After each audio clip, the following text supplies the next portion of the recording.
बदहाल अर्थव्यवस्था, गिरता रुपया, सदन में प्रधानमंत्री का बयान। लेकिन विपक्ष को नहीं आया रास प्रधानमंत्री का ये बयान। नाराज बीजेपी तो इस मसले पर मिलने के लिए राष्ट्रपति प्रणब मुखर्जी के पास भी पहुंच गई।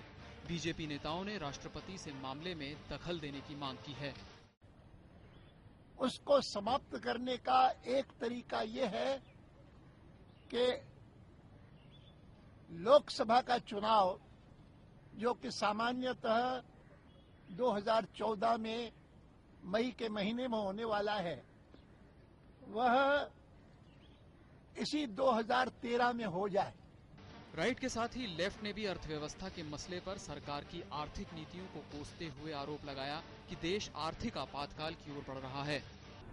UPA government has mismanaged the economy and its policies have led to the present economic crisis.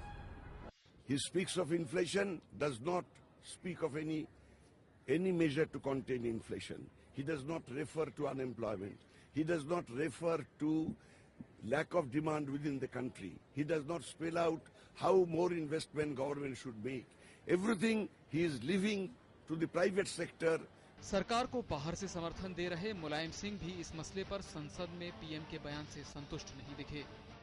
अभी एक भी मुझे पंक्ति ऐसी नहीं लगी कि अमूल्यन जो पैसे का हो रहा उसको रोकने के लिए क्या ठोस कदम उठाया। जेडीयू सरीखे दलों ने भी यूपीए सरकार पर तीखा हमला बोला और यहां तक कह दिया कि अगर वो देश नहीं चला पा रहे हैं तो सत्ता छोड़ दें। प्रधानमंत्री जी ने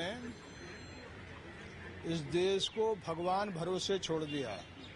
हालात जो है इस सरकार के चलते मुझे नहीं लगता कि सुधरेंगे। इसलिए जरूरी है, सरकार को जिम्मेदारी नहीं संभाल पा रही है तो फिर देश की जनता को फैसला करने दे। विपक्ष के तमाम हमलों के बावजूद सरकार सारी जिम्मेदारी विपक्ष पर ही डाल रही है। तो जब आप संसद में बिल ही नहीं पास करने देंगे, संसद ही नहीं चलने देंगे, तो और दूसरी तरफ आप इस बात के लिए आलोचना करेंगे और गालियां देंगे कि अर्थव्यवस्था नहीं सुधर रही, तो अर्थव्यवस्था कैसे सुधरेगी? ये तो सरकार और विपक्ष दोनों मान रहे हैं कि हालात मुश्किल हैं, लेकिन इसके लिए जरूरी कदम उठाने के बजाय सत्ता पक्ष और विपक्ष आरोप प्रत्यारोप में लगे हैं। पीएम ने संसद में ये तो कहा कि निवेशकों को सही संदेश देने की जिम्मेदारी सभी सांसदों की है, लेकिन देखना ये होगा कि वास्तव में सभी दल मिलकर अर्थव्यवस्था को पटरी पर लाने की कोई कोशिश करते हैं या नहीं। Bureau report, DD news.